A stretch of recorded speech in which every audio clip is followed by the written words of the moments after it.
में जितना जनता जनार्दन आयले हा हमनी के माय मौसी काकी जेठी दीदी सब, हमनी के अभिभावक काका जेठा सब, हमनी के नौजवान साथी सब, जे जे हमर से गोड़ लगा सभी के गोड़ लगा है, जे जे छोटे लगा अपनी के आशीर्वाद दे है। तमाम जनता जनार्दन के नमस्कार करे है, सलाम पेश करे है, जोहार करे है। क्यों धनुष क्या जिसमें ठनकार न हो, वो धनुष क्या जिसमें ठनकार न हो, वो घुंघरू क्या जिसमें झनकार न हो, वो कर्जा ही क्या जिसे चुकाने में आभार न हो, और वो चुनौती ही क्या जो 2024 के चुनाव में स्वीकार न हो। ये चुनाव हो लोकसभा के चुनाव, देश के सर्वोच्च चुनाव, एक से प्रधानमंत्री के चयन में हुआ है। यानी लोकसभा में जे भी हमने के प्रत्याशी चुन के जिताए वो झारखंड के समस्या के, झारखंड के बृहद समस्या के लोकसभा के सदन में उठाता है, और जब वहां बात के उठाते राखल जिताए तो समस्या के समाधान में। इसलिए लोकसभा के चुनाव है। आज चूंकि जामताड़ा क्षेत्र है, और जामताड़ा क्षेत्र की अगर हमने बात करें जीवाए तो जामताड़ा केवल झारखंड में ना फेमस हो, अरे जामताड़ा गोटे दुनिया में फेमस हो। जामताड़ा गोटे दुनिया में फेमस हो। जामताड़ा में साइबर क्राइम के नाम से पूरा दुनिया फेमस हो। और यहाँ पुलिस वाला दादा अले अपनी बड़ी परेशान रहता है कि भाई कैसे धरे पार भाई, अपनी दिमाग बड़ी तेज है। तो देखिए सबसे पहला बात है कि हम साइबर क्राइम का पक्ष नहीं रखेंगे, लेकिन हाँ एक चीज तो कहेंगे, जामताड़ा जैसे सुदूर ग्रामीण क्षेत्र में विकास का जहाँ अभाव नहीं, धनबाद को चलिए मानते हैं, धनबाद हाईटेक जगह है, वहाँ कोयला है, लेकिन जामताड़ा जैसे ग्रामीण क्षेत्र में अगर कुछ लोग साइबर अपराध पे बढ़ते हैं, ठीक है मानते हैं वो दोषी हैं, गलत लोग हैं, लेकिन उनके दिमाग की प्रशंसा करनी होगी। हमको लगता है उतना दिमाग तो वीडियो सी लोग के पास भी थोड़ा कमी होता होगा। तो इसलिए अगर हमारी दीदी बेबी लता टुडू जीतकर संसद भवन में जाती है तो संसद भवन में इस बात को रखेगी कि हमारे जामताड़ा को साइबर क्राइम के नाते पूरे दुनिया में जाना जाता है। इसका मतलब है वहाँ के नौजवान भले ही गलत काम कर रहे हैं, लेकिन उनमें माइंड है। अतः हम सरकार से मांग करते हैं, सदन से मांग करते हैं कि जामताड़ा को IT हब के रूप में तब्दील किया जाए। जामताड़ा को IT हब के रूप में तब्दील किया जाए।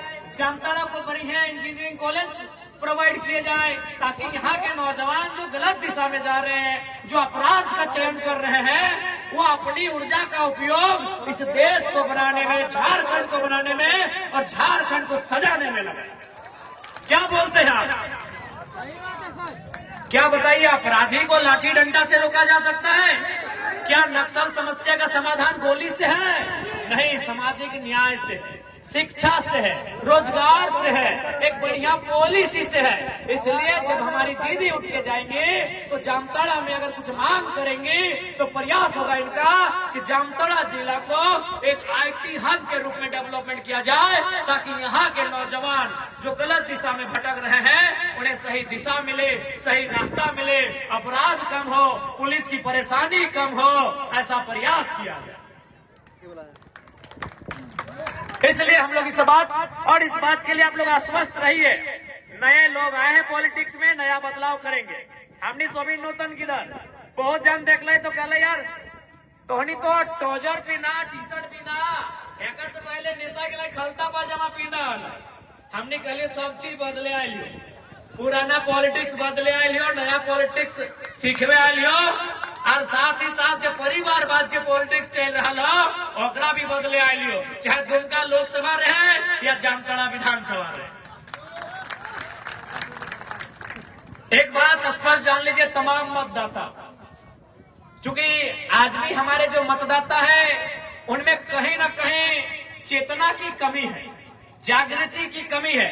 और ये बात हम नहीं कह रहे, ये बात आज से कई सालों पहले, कई दशकों पहले जब भारत के संविधान का निर्माण किया गया था और संविधान निर्माता के नेतृत्व करने वाले बाबा साहेब डॉक्टर भीमराव अंबेडकर जब संविधान का निर्माण कर चुके थे तो एक उद्योगपति उनसे मिले, एक राज परिवार का व्यक्ति उनसे मिला और उसने कहने लगा अंबेडकर ये अच्छी बात है कि आज के बाद तुमने संविधान का निर्माण कर दिया, ये अच्छी बात है, लेकिन ये लोग जिनकी सुरक्षा के लिए संविधान को बनाया गया है, ये लोग कहीं ना कहीं बहुत गरीब किस्म के लोग हैं, इन्हें हम खरीद लेंगे। डॉक्टर अंबेडकर ने अपनी आंखों से चश्मे को उतारा, उस चश्मे को अपने रुमाल से पोंछा और थोड़ा भावुक हो गए और उन्होंने कहा, हाँ आप सही बोल रहे हैं। क्योंकि आज भी शोषित वंचित लोग, किसान कामगार लोग, उनकी आर्थिक स्थिति इतनी दयनीय है कि आज उनके वोट को खरीदा जा सकता है, लेकिन जिस दिन ये लोग शिक्षित हो जाएंगे, संगठित हो जाएंगे और संघर्ष करेंगे, आप जैसे नेताओं को कभी जगह नहीं मिलेगी। तो आज भी मुझे लगता है कि कहीं ना कहीं जो वोट देने वाले हैं, आजादी के 75 सालों के बाद भी और गणतंत्र स्थापना होने के लगभग 72-73 साल के बाद भी आज भी जो मतदाता है, उनकी जो चेतना है, उनकी जो दूरगामी सोच है, वो दूर तक देख नहीं पाते। देखिए, सबसे पहला बात, यदि आप चाहते हैं कि भारत देश का भला हो, यदि आप चाहते हैं झारखंड राज्य का भला हो, तो आपको भी मालूम है कि भले इस देश में 10 प्रकार के धर्म है। आज भारतीय संविधान में 10 प्रकार के धर्म है। 11वां में दीदी ने बात को उठाया कि आदिवासी समुदाय सरना धर्म कोड की मांग करता है। निश्चय ही हमारे प्रत्याशी सदन इस बात को उठाएंगे। 10 प्रकार के धर्म इस देश में मान्यता है, 10 का अपना अपना मान्यता है। कोई ईश्वर को मानता है, कोई अल्लाह पे विश्वास रखता है, तो कोई कहीं और विश्वास रखता है, कोई महाराज बोलो तो कोई बूढ़ा बाबा में विश्वास रखता है। लेकिन आपको भी मालूम है, इस देश का उन्नति, इस देश के तरक्की का रास्ता, इस देश की तरक्की का रास्ता संसद से होकर गुजरता है। इसलिए आपका ध्यान संसद में होना चाहिए, वहां भी आपकी आस्था होनी चाहिए। बाकी आपकी जो आस्था है, बिल्कुल उसका हम लोग सम्मान करते हैं। भारत एक पंथ निरपेक्ष देश है और हम लोग भारत की इस पंथ निरपेक्ष व्यवहार का आदर करते हैं। लेकिन आपको संसद के रास्ते को आप भूल नहीं सकते हैं। यानी यदि देश का भला होगा तो आपको सत्ता और संपत्ति का विकेंद्रीकरण का पक्ष लेने वालों को जिताना होगा। सत्ता और संपत्ति का विकेंद्रीकरण का मतलब है कि सत्ता किसी भी व्यक्ति तक पहुंचे, संपत्ति किसी भी व्यक्ति तक पहुंचे। लेकिन आज देखिए क्या स्थिति है। चाहे इरफान अंसारी रहे, भले अंसारी नाम सुनने के बाद अंसारी लोग खुश हो जाए, लेकिन भैया एक ही परिवार में तो 30 साल से पोस्ट जमा है। अगर उसमें रोटेशन होता, इरफान के बाद अकबर को, अकबर के बाद अजहर को, अगर ये रोटेशन पॉलिसी होता या किसी को मिलता, तो कम से कम ये होता कि लोकतंत्र की मर्यादा जीवंत है। एक परिवार में चाहे कोई समाज रहे, कुर्मी समाज रहे, संथाल समाज रहे, घटवार रहे, हरिजन रहे, आदिवासी रहे, कोई समाज रहे, अंसारी समाज रहे, अगर एक परिवार में अगर सत्ता जमा है तो कतई वो विकास का द्योतक नहीं है। आप उसे विकास का पैमाना नहीं मान सकते हैं। हाँ, अपने कानों को खुश कर लेके कह सकते हैं, हाँ भाई अंसारी लगे हमरे घर के लोग लगे, हाँ महतो लगे हमरे घर के लोग लगे, हाँ संथाली लगे हमरे लगे, लेकिन तो कुछ नहीं लगे। तो और 6 प्रदेश खड़े जाओ तो और छोआ। और सबसे ज्यादा मैं आपको बताना चाहूंगा, आंकड़े बताना चाहूंगा, सबसे ज्यादा अगर पलायन के आंकड़े हैं तो मुसलमानों के हैं, संथालों के हैं, ओबीसी की अगर बात की जाए। और आप जो कह रहे हैं कि भाई हमें बस इसी बात की खुशी है कि हमारे समाज से आते हैं, तो पता कीजिए उनका बेटा विधायक की तैयारी में है और आपका बेटा ट्रेन का टिकट कटा के हैदराबाद जाने की तैयारी में है। खुश मत होइए, इसलिए मत खुश होइए कि भाई अंसारी है हमारे समाज से है, वो संथाली है हमारे समाज से है, वो महतो है, मंडल है, सिंह है, भूमियार है, घटवार है, जो भी है वो हमारे समाज से है। मत खुश होइए। उनकी सोच क्या है, उनका विजन क्या है, उनकी दृष्टि क्या है, इस बात की चिंता कीजिए। कुछ दिन पहले पेपर में आपने पढ़ा था, इरफान दा के नेतृत्व में 3 विधायक पकड़े गए थे, बंगाल गए थे, 10-10 लाख रुपए में पकड़े गए थे। तो इनको जब पूछा तो बोला नहीं, हम साड़ी खरीदने गए थे। इरफान दा, अगर मेरी बात अब सुन रहे हैं, आपके कानों तक जा रही है, तो बताइएगा कि भाभी इतना महंगा साड़ी पहनती है। 10 लाख का साड़ी खरीदने गए थे इरफान दा। इरफान दा, विश्वास कीजिए, ये जो सड़क आप देख रहे हैं, हमको लगता है 5 लाख में बन जाता। बताइए, ऐसे नेता होंगे? अरे बस नेता हमारे समाज के, इसका मतलब वो कुछ भी करे हम स्वीकार कर लेंगे। बताइए उनका क्या बयान था कि हम साड़ी खरीदने गए, सुने था कि ना आपने? जब 10 लाख रुपए से पकड़े गए बंगाल में, तो इरफान दा के साथ और 2 विधायक थे कांग्रेस के, उनसे पूछा गया कि इतना पैसा लेके आप क्या करने गए थे? उन्होंने साफ साफ कहा कि साड़ी खरीदने गए थे। वाह भैया वाह, हमको खाने के लिए रोटी नहीं और आप 10 लाख का साड़ी खरीद रहे हैं। बताइए सब कब तक चलेगा? कब तक चलना चाहिए ये सिस्टम अभी बताइए? ये चलना चाहिए? नहीं चलना चाहिए। इसलिए इस बात को आश्वस्त हो जाइए, तैयारी कीजिए। झारखंड में जो नया उलगुलान आया है, झारखंड में जो एक नई विचारधारा का सृजन हुआ है, आप उनका समर्थन करें। और एक बात स्पष्ट याद रखिए, हमारी जो राजनीति होगी वो पंथ निरपेक्ष राजनीति होगी, जात से ऊपर उठ के राजनीति होगी। हमारी राजनीति शिक्षा, स्वास्थ्य, रोजगार की राजनीति होगी। और ये आपको भी तय करना होगा कि आप जिनको वोट करते हैं वो आपके बच्चों की भविष्य की चिंता करें। क्योंकि आप जब 1 तारीख को वोट करने जाएंगे, याद रखिएगा उस दिन का सूर्य का तापमान क्या होगा। सूर्य भी लाल होगा, धरती भी लाल होगी और आपका बदन भी लाल होगा। यानी उतना गर्मी में आप वोट करने जाते हैं। यदि आपके माता पिता मैया पप्पा में कुछ बोलते हो कि काम कर दे, साफ साफ मना कर दबा कि ना मैया बड़ी दो रोज दे रहा है, तनी शाम भेवा दी। लेकिन हमने जब वोट दिए जाए, कोई मना नहीं, कोई इनकार नहीं, बल्कि हमने वोट दिए जाए, गर्मियां सह के वोट दिए जाए।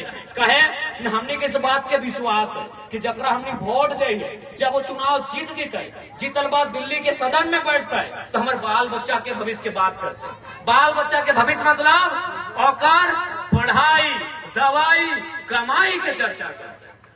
पढ़ाई यानी शिक्षा, दवाई यानी स्वास्थ्य और कमाई यानी रोजगार की चिंता करते हैं। लेकिन अपने की कर 10 लाख के साड़ी कहाँ से मिलते? इसलिए आज और एक बात, जितने भी हमारे संथाल समुदाय के लोग आते हैं, मैं आपसे भी आग्रह करना चाहूंगा, हमें तोहनियों से विनती करे चाहे कि देख ले, एक परिवार से संथाल समाज का भला नहीं हो। आज आप देखिए, दीदी ने भी बताया कि यदि मुख्यमंत्री 2 सीट से लड़े थे, बरहेट और दुमका, यदि उनको दुमका का सीट छोड़ना चाहिए था तो बुधू सोरेन को लड़ा देते, बुधू सोरेन को लड़ा देते। अरे कोई गरीब संथाल होगा, आप अपना किसको लड़ाते हैं? बसंत सोरेन को। मंत्री किसको बनाते हैं? बसंत सोरेन को। आप किसको लड़ाए हैं? कल्पना सोरेन को। मुख्यमंत्री किसको बनाएंगे? कल्पना सोरेन को। और बाकी संथाल लोग क्या करते हैं? टेम्पो में बैठते हैं, धनबाद जाते हैं और मजदूरी करने का काम करते हैं, और फिर भी हम बोलते हैं कि हाँ हमारा मसीहा है। जो लोग हमारे बच्चों की चिंता नहीं करें वो आपके समाज का क्यों ना रहे। अगर आप बीमार होंगे तो इलाज आपको डॉक्टर के पास करना होगा, यदि आपके पास पढ़ेंगे तो आपको स्कूल भेजना होगा, तब आपका जात काम नहीं आता। तो इसलिए कम से कम अगर वो संथाल समाज का ही भला चाहते तो बसंत सोरेन के जगह बुधू सोरेन को चुनाव लड़ाते, कल्पना सोरेन के जगह कविता सोरेन को चुनाव लड़ाते। तब हम मानते कि हाँ आप संथाल समाज का भला चाहते हैं। एक परिवार से किसी भी समाज का भला नहीं होगा।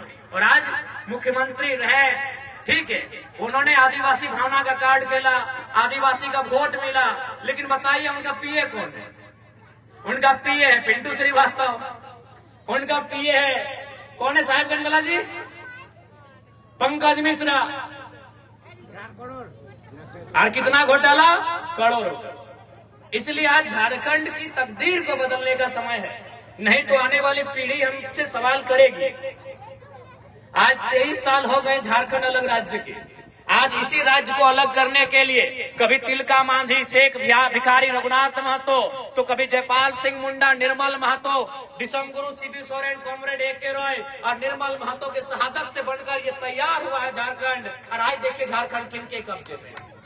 आज यहाँ के अस्पतालों में चले जाइए, आज यहाँ के बड़े बड़े कंपनियों में चले जाइए, आज यहाँ के बड़े बड़े कारखानों में चले जाइए, हर जगह के झारखंड के लोगों का दबदबा है। कहे भाई इस दिन के लिए हमने झारखंड राज्य अलग नहीं किया था, इस दिन के लिए हमारे पूर्वजों ने बदन पे लाठियां नहीं खाई थी, इस दिन के लिए हमारे पूर्वज जेल नहीं गए थे।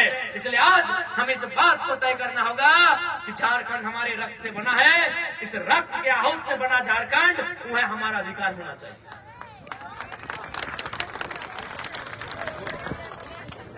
इसलिए आज दुमका लोकसभा से जो लोग जिनके पास विजन नहीं है, जिनके पास मिशन नहीं है, आज उन लोगों को राजनीति के सत्ता से बाहर करना होगा। आज आई है सीता मैडम, कल थी कहीं और, चली आई आज कहीं और। तो एक बात याद रखिएगा, न चलेंगे इस बार नलिन साहब, न चलेंगे इस बार नलिन साहब, न चलेंगे इस बार मैडम सीता, इस बार परचम लहराएगा, उनका नाम होगा बेबी लता। इसलिए आज इनकी पॉलिटिक्स को हटाना होगा। एक बात बताइए, सीता सोरेन भी राजनीति में आई है, कल्पना जी भी राजनीति में आई है, भाई भाई की राजनीति सुना करते थे, हेमंत सोरेन, बसंत सोरेन, अब गोतनी की भी राजनीति होगी। भाई भाई की राजनीति सुनते थे हेमंत सोरेन साहब और बसंत सोरेन साहब, अब गोतनी गोतनी की राजनीति होगी। तो बाकी लोग क्या करेंगे? बाकी लोग जामताड़ा से बालू न चुनेंगे क्या? वो भी कहाँ चुनने को मिल रहा है? अभी तो माफिया के कब्जे में है, बालू चुनना भी तो माफियाओं के कब्जे में है। तो सबसे पहले हम प्रशासन की टीम से आग्रह करेंगे कि कृपया माफियाओं पर नजर रखें। आपकी नजर हमेशा गरीब, शोषित, वंचितों पर रहती है, आपकी आंखें लाल लाल हो जाती है। तो हम आपसे आग्रह करेंगे, आप अपनी ताकत का, सिंघम का रूप कृपया माफियाओं पे दिखाएं, क्योंकि माफियाओं का जिला बनता जा रहा है जामताड़ा। हम आग्रह करेंगे जितने भी पुलिसकर्मी हैं उनसे हम करवत प्रार्थना करेंगे, आपका जो मूछ घूमे तो माफियाओं की ओर घूमे, ना कि गरीब जनता की ओर घूमे। आपकी अगर आंखें लाल हो तो माफियाओं को देखकर हो, गांव के गरीब किसान को देखकर ना हो, ये हम आपसे अपेक्षा करते हैं। इसलिए आज अगर झारखंड की तस्वीर को बदलना है तो आपको ऐसे नेताओं को सामने लाना होगा जिनके पास आइडिया है। पहला बात, इनके पास आइडिया नहीं है। हम लोगों ने क्या घोषणा किया है आपको मालूम होगा कि अगर हमारे सांसद प्रत्याशी चुनेंगे तो अपनी सैलरी का 75% जनता को दान करेंगे।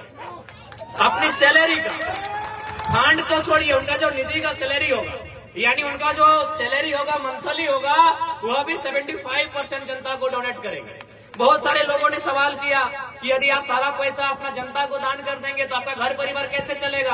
तो हमने उनको उदाहरण दिया कि मान के चलिए दुमका लोकसभा में 15 लाख की आबादी है वोटर की, मान के चलिए 1/4 लोग हमको मानते हैं, तो 15 लाख को 16 मानते हैं, गुणा भाग में आसान होगा। तो 16 का 1/4 होता है 4 लाख। एक परिवार में 4 लोग होते हैं, यानी 1 लाख परिवार। अगर हम एक परिवार से एक दिन का डिमांड करें खाने पीने का, तो अगला का पारी 1 लाख दिन के बाद आएगा, उतना हमारा जिंदगी नहीं है। यदि हम एक परिवार से अगर हम कहे कि मौसी तोरा आज हमारा खाना खिलाएगा, आज तोरा हमारा कपड़ा खरीद के देना हो, आज तोरा हमारे पेट्रोल में तेल भरना हो, तो बताओ ओकरा 1 लाख दिन के बाद पारी है, तो 1 दिन के खर्चा कोई नहीं उठे पड़ते की? जामताड़ा के जनता हमारे प्रत्याशी अगर जीत के आते हैं, अपना जो सैलरी है वो आपको निछावर कर देते हैं, उनका जितना सुख सुविधा होगा वो जनता को अगर निछावर कर देते हैं, तो क्या जनता 1 दिन के लिए इनको खाना नहीं खिलाएगी? 1 दिन के लिए इनको कपड़ा, बेबी लता को 1 दिन के लिए कपड़ा लता नहीं मिलेगा क्या?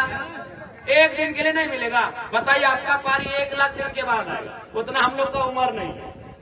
1 लाख दिन। तो चूंकि नया भाई दिमाग से हम लोग चलते हैं, ये दिमाग की पॉलिटिक्स करने आए हैं, इसीलिए आज इनके पेट में दर्द है। क्यों पेट में दर्द है? नहीं, इनका आदत है कि हम विधायक बनेंगे, जैसे फुरकान साहब रहे 25 साल तक, अब इरफान जी बने 10 साल। सुना है एकरो बेटवा आयान भीमसारी ले बा, और जामताड़ा के लोग खाली वोट भाग ले, वोट ले, वोट ले, वोट। ठीक है, हम फुरकान जी का आदर करते हैं, झारखंड आंदोलनकारी है। अब इरफानो जी, इरफान के बाद उनका बेटा भी, उनका नाती भी, तो बाकी जामताड़ा के जनता क्या करेंगे? झाल बजे। इसलिए आज उस पॉलिटिक्स को आपको बदलना होगा। अगर इस पॉलिटिक्स को आप नहीं बदलते हैं, अगर नेताओं की सोच को नहीं बदलते हैं, नेताओं की सोच को झटका नहीं देते हैं, तो ये नेता कभी आपके बच्चों के बारे में नहीं सोचे। बताइए, 10 लाख का साड़ी खरीदने पहुंच गए हैं, लेकिन 5 लाख का सड़क नहीं बना रहे। क्यों नहीं? इनको मालूम है अकबरवा जीते कहा, अंसारी हो अंसारी, हम अंसारी, हमरे वोटवा देते। तो इसलिए इस माइंडसेट को बदलना होगा। आज नए लड़के लोग राजनीति करने आए हैं, उनका स्वागत कीजिए। आज टी-शर्ट और ट्राउजर पहनकर युवा लोग राजनीति करने आए हैं, उनका स्वागत कीजिए। नहीं तो सूट पैंट वाले लूट के ले जाएंगे, लूट के ले जाएंगे आपके बच्चों के बेहतर भविष्य, लूट के ले जाएंगे आपके बच्चों के बेहतर शिक्षा की व्यवस्था को, लूट के ले जाएंगे आपके बच्चों के स्वास्थ्य की व्यवस्था को, लूट के ले जाएंगे आपके बच्चों के रोजगार को। इसलिए नए युवाओं का राजनीति में स्वागत कीजिए। आज देखिए, जब से कल्पना मैडम राजनीति में आई है, पूरा सिस्टम उनके पीछे है। अरे इतना सिस्टम, इतना संसाधन अगर झारखंड में लगा दिया जाता तो स्वर्ग से सुंदर मेरा झारखंड होता। कभी भी अगर कल्पना भाभी गुजरेंगी तो देखिएगा उनका काफिला, देखिएगा उनके पास जो संसाधन है, देखिएगा प्रशासन कितना एक्टिव रहती है, देखिएगा कि पुलिस कितना एक्टिव रहती है। अगर उतना सिस्टम को जनता के लिए छोड़ दिया जाता, अगर उतना सिस्टम को, संसाधन को जनता के लिए लगा दिया जाता, तो झारखंड पूरे भारत देश का अव्वल प्रदेश होता, सबसे अव्वल प्रदेश होता।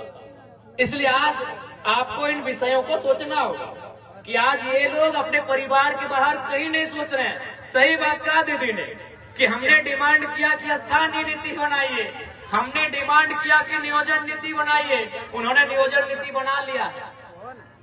आदरणीय हेमंत सोरेन जी ने नियोजन नीति बना लिया है। क्या है उनकी नियोजन नीति? तो नियोजन मतलब क्या होता है? नौकरी। तो उन्होंने नियोजन नीति बना लिया है। उनकी नियोजन नीति में चपरासी बनने का मौका नहीं मिलेगा, उनकी नियोजन नीति में बीडीओ, सीओ, दरोगा बनने का मौका नहीं मिलेगा, उनकी नियोजन नीति में वकील, डॉक्टर, इंजीनियर बनने का मौका नहीं मिलेगा, उनकी नियोजन नीति में एमएलए बनने का मौका मिलेगा, सिर्फ उनके परिवार को मिलेगा। ये उनकी नियोजन नीति है। क्या गलत बोल रहे हैं? आज कल्पना भाभी के बाद हो सके उनके परिवार का कोई सदस्य होगा, सीता भाभी के बाद उनका कोई बच्चा चुनाव लड़ेगा, तो बाकी जनता जो दुमका के संथाल समाज के ही लोग हैं वो क्या करें? केवल उनका जीवन भर वो झंडा ढोएंगे, केवल उनका जीवन भर नारा लगाएंगे। बदले में उनके बेहतर विकास के लिए, बेहतर भविष्य के लिए रोड मैप क्या है? क्या है आपके पास 5 साल का प्लानिंग? क्या है आपके पास 10 साल का प्लानिंग? बताइए। तो केवल सरकार बनाने से नहीं होगा। कुछ दिन पहले हम एक आईएएस से बैठे थे, उन्होंने बड़ा अच्छा चर्चा किया कि अगर आप जैसे पढ़े लिखे नौजवान संसद बन के आएंगे तो हम लोग स्वागत करते हैं, आइए आपके साथ। हम लोग, हमारे डीएमटी फंड में करोड़ों रुपया पड़ा है, हम लोग कहीं अस्पताल तो कहीं कुछ काम करने का काम करेंगे, बशर्ते आपका साइन का जरूरत पड़ेगा, आइए आपका वेलकम है। लेकिन इनके पास रोड मैप ही नहीं है, इनके पास नली गली सड़क और परिवार की पूंजी के अलावा कोई रोड मैप नहीं है। इसलिए आज सदन में ऐसे काबिल लोगों को भेजिए, जब वो सदन में जाए, देश के प्रधानमंत्री के सामने, देश के स्पीकर के सामने जो उस समय बनेंगे, उनसे ये सवाल होगा कि झारखंड राज्य आपको 40% खनिज देता है, कोयला देता है, अभ्रक देता है, ब्रोमाइड देता है, क्रोमाइड देता है, यूरेनियम देता है, थोरियम देता है, बॉक्साइड देता है, चूना देता है, पत्थर देता है। तो 40% अगर खनिज झारखंड देता है, तो आज बदले में 23 साल के बाद, 24 साल के बाद झारखंड 40 मिनट का मीटिंग अपने ऊपर चाहता है कि आप 40 मिनट का मीटिंग झारखंड पे करें। उस 40 मिनट के मीटिंग में झारखंड के लिए रोड मैप बनाए कि कैसे यहाँ के जो बुनियादी ढांचे हैं उनमें सुधार होगा, कैसे यहाँ की शिक्षा को सुदृढ़ किया जाएगा, कैसे यहाँ की स्वास्थ्य व्यवस्था को मजबूत किया जाएगा, और कैसे यहाँ मैक्सिमम रोजगार के साधन सृजन होंगे, और कैसे झारखंड जीडीपी के मामले में टॉप स्टेट में आएगा। आप 40 मिनट का मीटिंग कीजिए, आप 40 मिनट का डिस्कशन कीजिए, ये सवाल हमारा होगा। और क्यों नहीं होगा भाई? केवल हम लोग बंधुआ मजदूर बनेंगे? बताइए तो। खनिज हमारा, कोयला हमारा, चूना हमारा, पत्थर हमारा, बालू हमारा, और हमारे नौजवान सूरत में, हमारे नौजवान गुजरात में, हमारे नौजवान बंबई में, हमारे नौजवान कर्नाटक में, हमारे नौजवान गुजरात में, हमारे नौजवान केरल में। आखिर ये कब तक चलेगा? बताइए। मीडिया है तो क्या है, बैठ के करो नहीं, यहाँ आपने क्या करना, बैठ के नहीं होगा तो। हाँ ठीक है ना काको। तो सही खातिर हमने जब दिल्ली जिबाए तो सवाल इस बात के बताए कि झारखंड के साथ सौतेला व्यवहार आखिर क्यों, झारखंड के साथ अन्याय क्यों, झारखंड के साथ जुल्म क्यों, झारखंड के साथ दुराचार क्यों। आज तोहनी के एक बात बताएबो, तोहनी के काफी आश्चर्य लगतो, काफी हंसी भी लगतो। अच्छा एक बात बताओ कि नारियल कहाँ मिला है? नारियल कहाँ मिला है बताओ तो? नारियल दक्षिण भारत में, केरल में, तमिलनाडु में, हैदराबाद में, आंध्र प्रदेश, तेलंगाना में। अच्छा एक बात बताओ, अगर दक्षिण भारत के नारियल अगर झारखंड आता है तो रेट में अंतर बताए कि सेम रेट रहता है? रेट में अंतर बताए, यानी अगर केरल में नारियल के दाम है 5 रुपया तो झारखंड में 50 रुपया। बात ठीक है। अच्छा एक बात बताओ कि अंगूर कहाँ मिला है? अंगूर कहाँ पाया जाता है बताओ? अंगूर मिला है शायद नासिक में। आप बताओ।